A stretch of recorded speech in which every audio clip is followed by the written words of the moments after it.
Ok, salut à toi, c'est parti, bienvenue. Donc on se retrouve pour la semaine, je sais plus combien, mais je vais te l'afficher dans tous les cas. Donc voilà, je parle un peu avec du nez parce que je suis un peu malade. Là, j'ai attrapé un petit rhume et tout. Mais voilà, donc la semaine dernière, pas de vidéo, j'étais au ski. D'ailleurs, je vais te mettre deux trois petites images si je retrouve.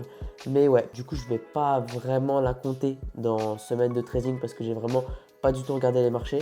Mais là, on va essayer de revenir en force. On revient directement début mars. On va essayer de faire mieux qu'en février. Donc février, j'ai fini un petit peu en gain. Donc c'était pas non plus énorme, mais j'ai fini, je crois, aux alentours des 3 et quelques pourcents. Donc en vrai, c'est pas trop mal. Si j'arrive, il faut toujours remettre les choses en perspective. Si j'arrive à faire ça pendant plusieurs mois, tous les mois et sur plusieurs mois, 3%, franchement, c'est une performance pas négligeable. J'ai envie de te dire, c'est une performance pas négligeable en trading. Après, bon, je pense que atteindre 5-6% par mois, c'est pas non plus inenvisageable.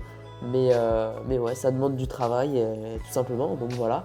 Donc voilà, je pense qu'on peut passer directement sur les graphiques. Ok, directement, du coup, on se retrouve sur les graphiques pour te montrer un peu les idées tout simplement que j'ai en ce début de semaine. Donc là, on est mardi. Le contexte, entre guillemets, fondamental que j'ai pu voir, qui a été mis en place depuis la semaine dernière et que là, qui est en train d'arriver sur les marchés, tout simplement. Mais voilà, je vais essayer de te faire un rapide topo, un rapide tour de tout ça. Donc voilà, mes idées. Donc moi, qu'est-ce que je voulais voir? Ça tombe très bien, tu vois, mon alerte, elle a sonné juste ici. Mais moi, qu'est-ce que je voulais voir en fait? Je voulais en fait qu'on aille un DXY, du coup, là, depuis lundi, un DXY qui vienne chercher ces niveaux-là. Donc, qui vienne chercher ces niveaux-là, qui en plus confluencer avec une hausse sur EU. Donc là, c'est vraiment ce qu'on a vu, mais je me suis pas placé tout simplement. Ici, c'était compliqué de se placer, hein, malgré le timing, je suis d'accord avec toi, mais c'était vraiment compliqué de se placer. En lower time frame, je crois qu'il y avait un petit truc ici en lower time frame, mais en soi, lundi, ouverture des marchés comme ça. En plus, d'accord, vendredi, on revenait dans des niveaux intéressants, on revenait prendre des trucs intéressants, mais je voulais pas directement réattaquer les marchés lundi 9h30, étant donné que je n'étais pas encore calé fondamentalement à 9h30, c'est l'heure où c'est que j'ai commencé à analyser le fondamental, etc., de la semaine dernière. Donc voilà, pas forcément hyper calé, donc en fait je voulais pas me précipiter. Et en plus oui, je suis d'accord avec toi, ça confluençait quand même pas mal, on avait en plus ces gaps à venir chercher et tout, mais je voulais pas me précipiter et manque de temps, de toute façon. Même ici, je pense pas, même avec toutes les informations que j'avais eues un peu après, je pense même pas que je me serais placé ici. Franchement, un lundi comme ça, voilà, c'était gros quand même pour que ça arrive. Donc je pense pas que j'aurais pris un trade ici. Mais en tout cas, on a bien exécuté le mouvement que je m'attendais tout simplement sur le marché. Et pareil là, mercredi, oui d'accord, tu aurais pu me dire, tu aurais pu chercher une entrée agressive ici sur le retour de Nipa ici, ou une entrée, je sais pas, à ce niveau-là, ou une entrée si on venait chercher ça. Mais tu vois qu'en fait, ça reste trop du court terme, tu vois là, le retracement, il n'est pas profond, il est comme ça, il est flat. Moi, les retracements flat comme ça, en plus, quand je vois qu'il revient un peu dans rien, j'aime pas trop. Il revient là-dedans, mais c'était pas grand-chose, tu vois, c'est trop médiocre pour moi. Donc tout ça, c'est du trap, ça va venir à sauter à un moment ou à l'autre. Mais ouais, du coup, le prix là, il est à ce niveau-là. Il est bien haut, hein. Franchement, il est bien bien haut, je vais pas te le cacher. Donc moi là, ce qui m'intéresserait, ça serait un short. Ouais, donc moi là, ce qui m'intéresserait, ça serait tout simplement un short EU. Parce qu'en fait, bon, est-ce que je peux le voir? Ouais, voilà. Je peux te le montrer. Voilà, ça c'était les dessins que j'avais fait en fait, tout simplement. Donc moi, qu'est-ce que je voulais? Je voulais en fait ce matin, c'est le dessin que j'ai fait ce matin. Je voulais qu'on vienne casser tout ça à la hausse. Pour après, pourquoi pas corriger, chercher un short. Pour après continuer la hausse. Bon, après, je ne sais pas si ce trait là pour qu'il revienne tout en bas, oui. Mais en tout cas, chercher un short sur ces niveaux-là. Parce que pour moi, ce high là, il va sauter. Tu vois, si je vais en daily. Pour moi, ce high là, il va sauter, il reste des trucs au-dessus. Mais mon weekly, je crois que c'est encore plus clair. Ouais, c'est encore plus clair. Donc, je pense que ça va sauter. Tu vois, c'est vraiment le high qui a permis la cassure comme ça. Tu vois, c'est ce truc-là, là. Mais j'aimerais bien voir un truc comme ça, tu vois, avant de continuer en weekly. Donc, j'aimerais bien qu'il saute ce high, tout simplement. Mais pour revenir là-haut, il faut de la force, il faut de la contrepartie au marché. Donc, j'aimerais bien qu'il corrige tout simplement. Et pourquoi pas chercher un short pour après chercher un long. Donc ça c'était mon idée sur EU, il n'y a pas de trade pour l'instant qui s'est déclenché, tu vois le DXY il a bien suivi EU logiquement. J'ai aussi une idée short RJPY, donc un euro plus faible fondamentalement par rapport au contexte que le JPY. Donc j'aimerais bien tout simplement voir un short RJPY tout simplement.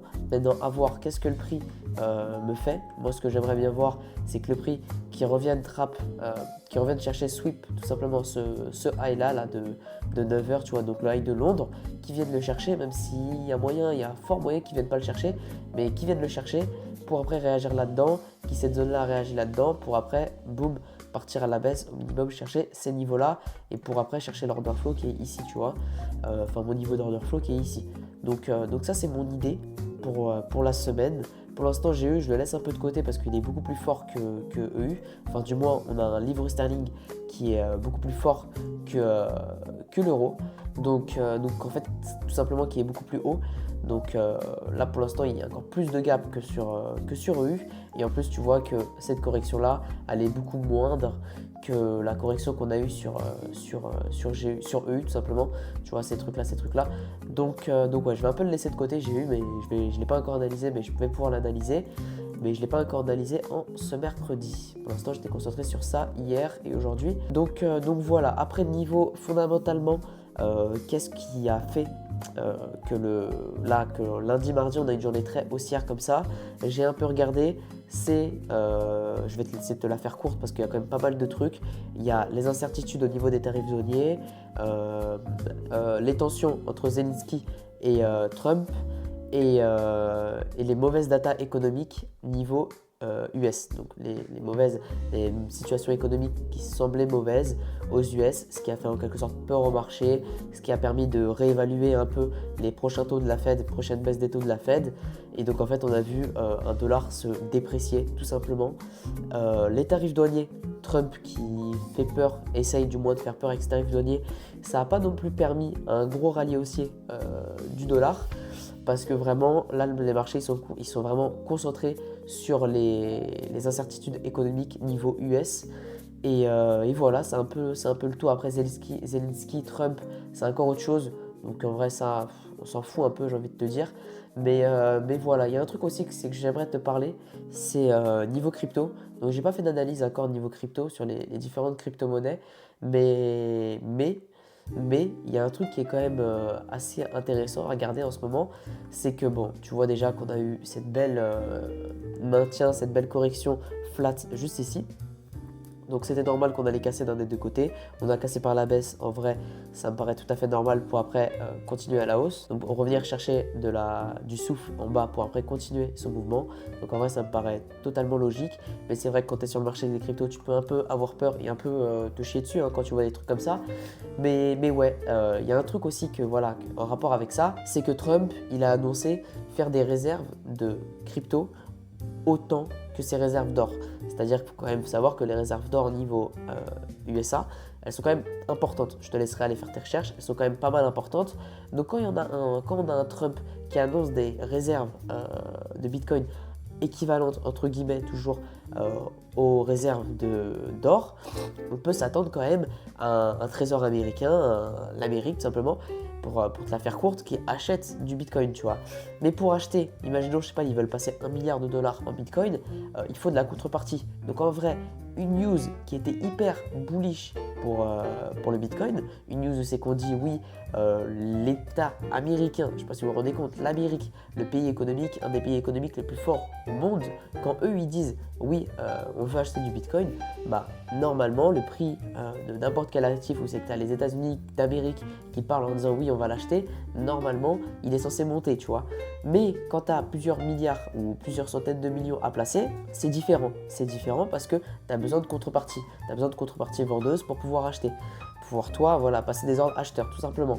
Donc, malgré cette news hyper bullish qu'on a eu juste ici, et ben en fait, comme tu vois, le prix, il recontinue à sa baisse. Et je pense même qu'il va venir sauter ce lot-là pour revenir dans ces zones ici plus bas pour après continuer son vrai mouvement. Parce qu'en fait, il faut de la contrepartie. Il faut qu'il aille chercher les ordres pour pouvoir lui se placer derrière. C'est un jeu de smart money, tu vois, de trucs comme ça, de trap et tout. Mais c'est juste logique. Donc ça, c'était petit aparté que je voulais te parler avec toi. Mais ouais, voilà, donc fais attention. Je pense que ça va repartir. Franchement, je vois pas de raison pour que ça reparte pas, les cryptos. Mais ça, c'est l'ETF. Je vois pas de raison pour que ça reparte pas, mais oui, c'est vrai que vu comme ça, donc tu vois même l'Ethereum, très belle correction, on vient chercher ces lots-là.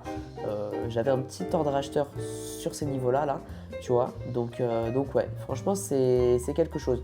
C'est vraiment quelque chose qui est en train de se passer. Je pense que ça va encore descendre même encore un peu plus bas. Donc ouais, pour l'instant, reste un peu de côté, mais commence à mettre, tu vois. Commence à mettre parce qu'en soi, il y a quelque chose qui se prépare. surtout quand tu as un discours comme ça des États-Unis d'Amérique, tout simplement. Donc voilà, je pense que je t'ai fait un peu le tour en ce mardi, donc pour lundi, mardi. Et voilà, dans tous les cas, je te tiens au courant au fur et à mesure de la semaine. Mais pour l'instant, pas de trade en ce début du mois de mars. Donc oui, il y avait une opportunité ici. J'ai certes, oui, très bien compris le mouvement derrière, le mouvement que le marché voulait faire. Mais se placer, ça reste encore toujours autre chose. D'ailleurs, du coup, si tu as des conseils pour améliorer tout ça, je suis preneur. Même je pense qu'il y en a qui sont preneurs, donc n'hésite pas à les partager. Et sur ce, je pense qu'on peut se dire directement à mercredi. Ok, donc on est vendredi. Oui, je sais, je t'avais dit mercredi. Mais finalement, au vu des peu de setup qu'il y avait, et au vu de tout ça, j'avais des choses à dire, mais je voulais faire un récap pour éviter de faire un format trop long. Du coup, je me suis dit, vas-y, on va attendre la fin de semaine pour vraiment faire le récap complet et pour t'expliquer si oui ou non j'ai pris des positions et voir voilà, les choses qui vont être intéressantes à améliorer pour la semaine prochaine. Donc voilà, pour te faire un rapide récap, j'ai pu prendre une seule position cette semaine. Voilà, une seule position sur EU. Donc le setup, il était juste ici, voilà. J'ai fini à BE, j'ai fini à plus 10 euros à BE. Je suis rentré un peu précipitamment, tu vas voir pourquoi. Mon vrai setup, en fait, mon vrai setup d'entrée, il n'était pas ici, mais il était ici, juste ici. Je vais t'expliquer tout pourquoi. Et donc ça, c'est le seul trade que j'ai pris donc, pour prendre un short, parce qu'on avait pris pas mal de choses pour au moins entamer une correction. Donc je voulais au moins qu'on entame sur ce niveau-là, là, tu vois là. Mais le prix, il n'a pas encore entamé. Mais de toute façon, je m'attends toujours à un short pour la semaine prochaine. Mais voilà, tout simplement, au vu de ce grand mouvement qu'on a eu unilatéral cette semaine, tout simplement. Donc voilà, ça c'est la position manquée. Enfin, manquée. Ça c'est la position sur EU, tout simplement. Après, qu'est-ce que j'avais d'autre GBP USD, non, ça je l'ai délaissé cette semaine parce que voilà, le price action me plaisait moins, tout simplement. Et je me suis focus sur EU parce qu'on avait un euro plus faible, entre guillemets, qu'un livre sterling. Donc il était plus facilement enclin à chuter si chute il y avait. Donc voilà, sauf que là, du coup, on n'a pas du tout eu de chute. Donc à voir littéralement pour la semaine prochaine. Après, qu'est-ce que j'ai d'autre? Donc voilà, donc ça c'était sur EU. J'ai eu donc le DXY, voilà, pour te le montrer rapidement. J'avais un trade aussi, une idée de trade sur RGPY. Mais vas-y, par peur et tout, je préfère pas le prendre carrément. Là, il est en train de partir. Mais je préfère ne pas le prendre. Bon, c'est littéralement un follow the money. Mais je t'en avais parlé en début de semaine. Bah, je crois que c'était ici. Hop là, je crois que c'était ici que je t'en avais parlé, mardi. Mardi, on était là, hein, par ici. Je te disais que je voulais le short, ou même peut-être ici, je sais plus où est-ce qu'on était. Mais le prix, finalement, il a continué à la hausse. Donc, j'ai toujours envie de le short, mais je vais attendre un réel changement de structure parce que vraiment, RJPY, c'est un peu différent que EU et GU qui vont être beaucoup plus avec beaucoup plus de volume, qui vont plus bouger entre guillemets. Là, ça va plus suivre un mouvement de fond, si tu vois ce que je veux dire.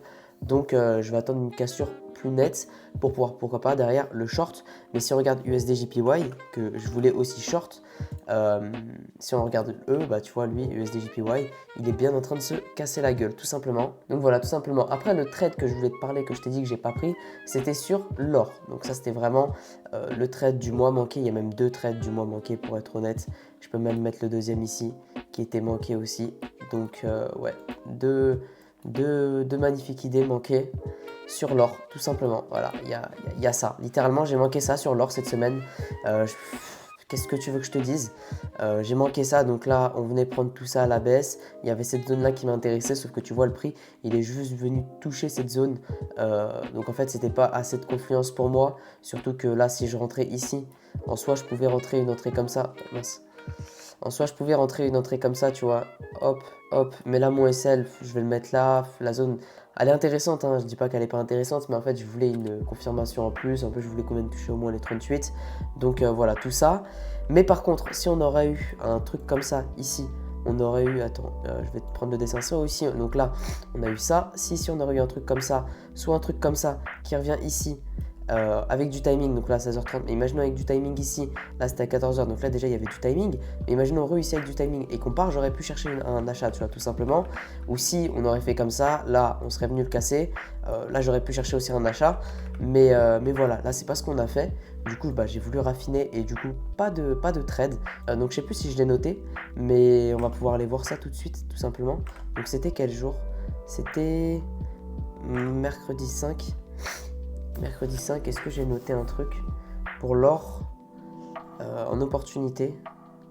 Ouais, bah voilà, tu vois, je l'ai noté. Tu vois, je l'avais noté ici. Euh, donc voilà, là il était 14h59, le prix il venait de toucher ici. Et moi vraiment ce que je voulais, c'est au moins revenir chercher ce niveau-là. C'est pour ça que je l'ai mis. Donc voilà, donc là nanana, il commence à partir sans moi, les temps sont durs. Bon, là j'ai mis ça, mais vraiment moi ce que je voulais, là dis-toi que quand j'ai mis ce message-là, je ne m'étais pas encore placé. Vraiment ce que je voulais, c'était rentrer en longue si on revenait rebreak ce niveau-là. Mais là, c'est pas ce qu'on a fait. Donc ça, c'était le premier setup manqué de la semaine. Donc dis-toi déjà, j'avais le seum, mais j'avais toujours le bon biais, tu vois. Je voulais venir target cette liquidité à la hausse pour après entamer une correction. Donc c'est bien ce qu'on a vu, mais tu vois que pas déclenché. Pareil, ici, hier, jeudi 6. Donc jeudi 6, comme target, j'avais ce niveau-là. Donc pareil pour une continuation en fait, si on venait break ce niveau-là pour une continuation là-haut, tu vois, j'avais ce premier niveau-là, mais j'avais aussi ce premier niveau-là où c'est que le prix pouvait réagir, tu vois, donc là il a réagi dedans, donc j'aurais pu pourquoi pas prendre un partial si j'aurais été dans le trade, ou sinon trail stop en fait tout simplement, assez agressivement, ou sortir du trade. Mais en gros mon idée c'était quoi? C'était un peu la même que la veille, prise de leak en bas, objectif chercher en haut tout simplement. En plus faire ça jeudi, ça confluençait, du moins ça me hedgeait avec une position de vente EU. Donc ça veut dire que si je prenais un achat sur le gold, ça faisait que XOUSD, ça veut dire que j'achetais de l'or pour vendre du dollar, alors que ici je vendais de l'euro pour acheter du dollar. Donc en fait en quelque sorte ça me hedgeait. Si je me venais à me faire SL sur cette position, entre guillemets j'étais en gain sur cette position. Donc voilà, mais malheureusement pas déclenché ici, parce qu'en gros voilà, on a eu toute cette manipulation là, sauf que voilà, c'était pas dans les timings, voilà, 11h. Et moi tout ce que je voulais en fait, c'était qu'on revienne trap tout ça. De toute façon je peux te le montrer. Preuve à l'appui, tu vas voir, donc c'était bien hier. XOUSD, donc XOUSD, j'avais cette zone là, non, attends. XOUSD, non, tu vois, je me suis trompé. XOUSD, j'avais, alors, détermination, donc seconde entrée. Donc au début, j'avais cette idée-là, tu vois, raffinée dans cette zone-là. Et après, j'avais cette idée-là, hop là, tu vois, raffinée au moins à la prise de ce lot-là. Parce que désolé, mais tu vois tout ça. Désolé, mais pour moi, c'est évident que c'est du trap. Là, on n'est pas venu le trap, mais cherche pas, c'est sûr qu'on va y revenir. Désolé, mais regarde-moi tout ce qu'il fait. Regarde-moi. En plus, c'est vers midi, le lunch de Londres, tu vois, tout simplement. Donc pour moi, c'était évident que ça soit du trap. Ce que j'aurais aimé, ça aurait été ça, tu vois. Et là, je serais rentré, et là, ça aurait été très très pertinent, là, par contre, de jouer un achat ici. Donc voilà, pas d'entrée. De toute façon, sur MT4, tu vas voir, donc à 2,42 sur le challenge, mais tu vas voir sur MT4. Donc là, tu vois les ordres que j'ai mis sur le gold, tu vois, ils sont juste ici. Un ordre de vente sur GU. Oui, un ordre de vente sur GU, mais finalement pas déclenché aussi. Mais ça, c'était... Ah oui, ça je m'en rappelle. Ouais, je m'en rappelle de cet ordre de vente là. C'était mardi. Cet ordre de vente c'était mardi après-midi, mais finalement il n'y avait rien d'intéressant. Mais de toute façon on va y revenir après sur l'ordre de vente sur GU. Mais voilà, c'était là rapidement juste pour te montrer l'ordre sur le XOUSD. Donc voilà, tu vois, je les avais bien notés juste ici. C'était sur ces niveaux de prix, juste ici, mais pas déclenché. Et là c'était le trade sur EU où c'est que j'ai pris 10 $. Donc waouh, la semaine incroyable. Mais voilà, ça l'ordre que c'était 1,27 336. Donc si on y va, je vais juste voir pour me rappeler, hein, pour t'expliquer, on va essayer d'être transparent tout simplement. Mais déjà je regarde au mauvais endroit. 1,27 300. Ah oui, c'était mardi, c'est bien ça, c'est bien ce que j'ai dit. Ouais, en gros on avait tout trap en haut, on revenait chercher tout ça, on revenait en H4, on revenait chercher un high pardon, on revenait chercher ce high là, on revenait là-dedans. Du coup ça me semblait pertinent de vendre, mais finalement pas déclenché par le prix. Mais le prix a bien corrigé, il est bien revenu au moins chercher une liquidité ici en interne, sauf que pas déclenché. Et du coup le prix il est parti, il n'est pas parti, mais du coup le prix voilà, il a fait ça. Donc si j'aurais été déclenché, très certainement j'aurais été ABE ou en gain, parce que je sais que je voulais rentrer par là. Donc voilà, ça c'est dommage. C'était les deux, je t'ai tout montré pour la semaine. Donc ça fait un coup d'opportunité, je pense qu'il est pas mal. Je pense que je dois avoir un coup d'opportunité aux alentours des 6R pour cette semaine. Donc 6R manqué entre guillemets, parce qu'en soi j'ai pas eu mes confirmations, le time frame, mais je suis en train de penser à un truc. D'ailleurs si tu as des conseils n'hésite pas, parce que vraiment voilà, cette vidéo comme je t'ai dit, il n'y a pas beaucoup de choses à dire en soi pour cette semaine, mais je la fais aussi plus pour moi, pour pouvoir derrière la revisionner et pour voir les erreurs entre guillemets que je fais.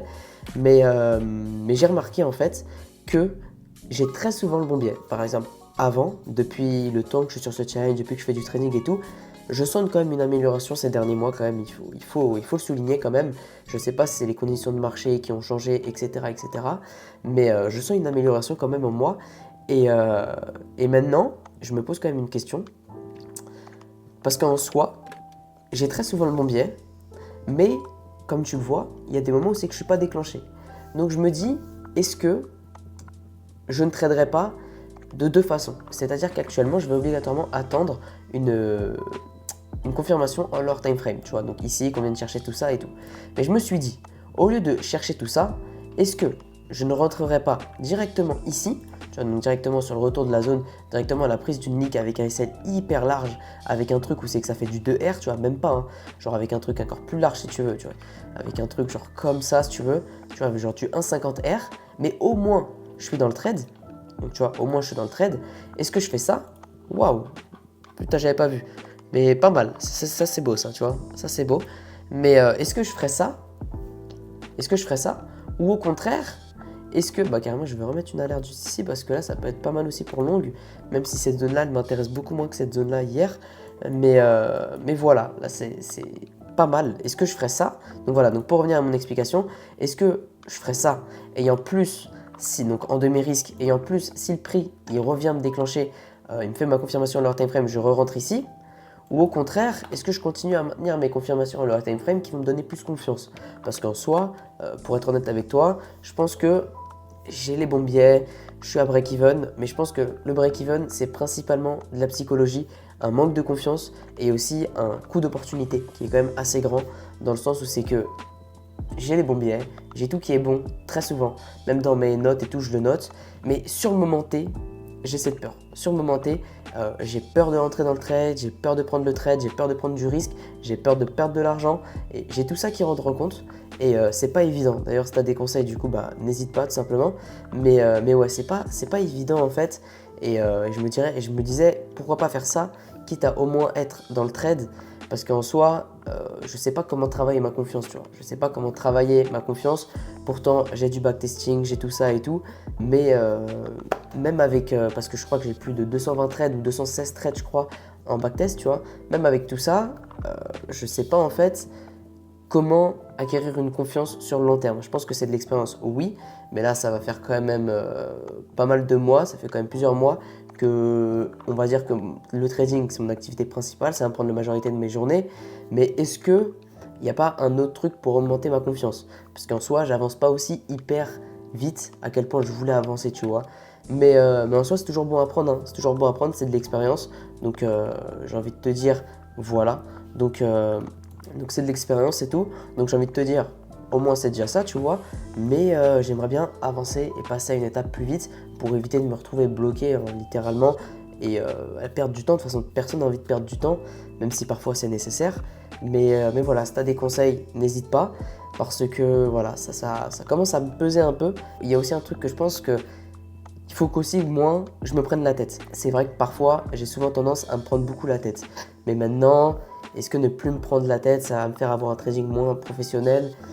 Tu vois, ça, je ne saurais pas te répondre aussi, tout simplement. Donc voilà, je pense que je t'ai fait un peu le tour, tout simplement, pour aujourd'hui. Je peux rapidement te montrer aussi mon journal des émotions. Donc ça, c'était le truc que j'ai noté avant, pendant, après. J'avais rajouté des trucs après aussi, mais dans mon carnet, directement, à écrit. Donc voilà, je pense que je t'ai fait un peu le tour. Donc si tu as kiffé la vidéo, n'hésite pas à t'abonner, à liker. Et je pense que nous, on peut directement se dire à une prochaine vidéo et littéralement à la semaine prochaine.